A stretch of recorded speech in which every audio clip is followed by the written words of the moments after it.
जादुई पेड़।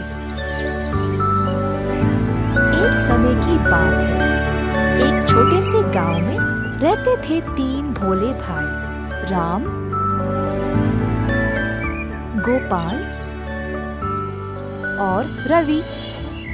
एक बार उन्होंने जंगल के बीचों बीच एक अजीब सा पेड़ देखा। उनको समझ नहीं आया कि यह है क्या।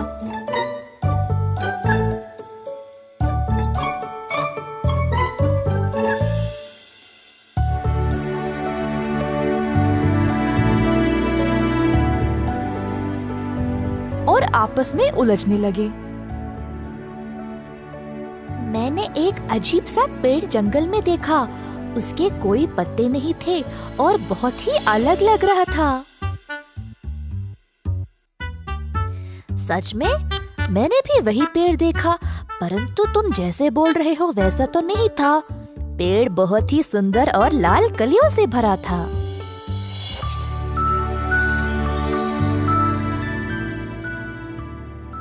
ये कैसे संभव है? तुम जंगल के बीचों बीच वाले पेड़ के बारे में ही बात कर रहे हो ना? लगता है तुमने कोई अलग पेड़ देखा होगा। हाँ भाई, मैं वही जंगल के बीच वाले पेड़ के बारे में बात कर रहा हूँ। हाँ, वो कोई जादुई पेड़ लगता है। जब मैंने देखा तो वह हरे पत्तों से भरा था और कोई फूल भी नहीं थे। तीनों भाई इस बात पर झगड़ा करने लगे।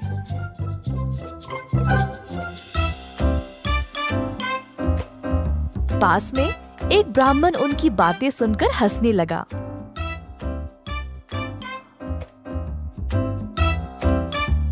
ओ मेरे भोले बच्चों, वो कोई जादुई पेड़ नहीं है। उसको बोलते हैं लाल कलियों का पेड़। रामू ने उसको वसंत ऋतु से पहले देखा, इसीलिए सब कुछ सुखड़ के था। रवि ने उस पेड़ को वसंत के मौसम में देखा, इसीलिए पेड़ में लाल लाल कलियां खिले हुए थे। और गोपाल, तुमने इस पेड़ को वसंत के बाद देखा, इसीलिए पेड़ में सिर्फ हरे पत्ते थे और तब तक सारे फूल भी झड़ गए। तुम तीनों ने अलग अलग समय पर इस पेड़ को देखा, इसीलिए सोचा कि यह एक जादुई पेड़ है, परंतु है नहीं। इस प्रकार ब्राह्मण ने उन मासूम लड़कों को ये बात समझाई। श्याम और मोहन। एक बार की बात है, एक शहर में 2 व्यापारी रहते थे।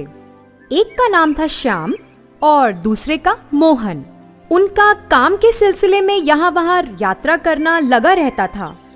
एक दिन ऐसे ही वह यात्रा कर रहे थे कि श्याम को एक लावारिस बस्ता दिखा। उन्होंने जब उस बस्ते को खोला तो उसमें कई सारी सोने की अशर्फियां थीं। वह दंग रह गए।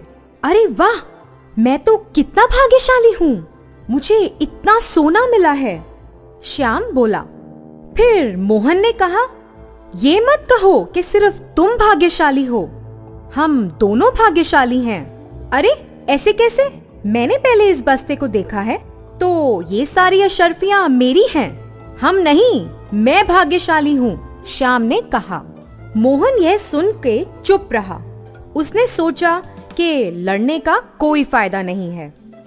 फिर अचानक उन्होंने किसी को चोर चोर चिल्लाते हुए सुना। जब वह पीछे मुड़े तो देखा कुछ आदमी लाठी लेकर उनकी ओर दौड़े चले आ रहे हैं। तो श्याम डरता हुआ बोला, हे भगवान, उन्होंने हमें इस बस्ते के साथ देख लिया तो हम पकड़े जाएंगे। बहुत मारेंगे ये लोग हमें। हम नहीं, सिर्फ तुम पकड़े जाओगे और वह तुम्हें मारेंगे। तुम्ही ने तो कहा था कि यह सोना मेरा तो नहीं है, मोहन ने कहा। तो बच्चों, क्या समझे? अगर हम अपनी खुशी दूसरों के साथ नहीं बांटेंगे तो हमारे बुरे वक्त में कोई हमारा साथ नहीं देगा। हमें उम्मीद है आपको ये कहानी बहुत पसंद आई होगी।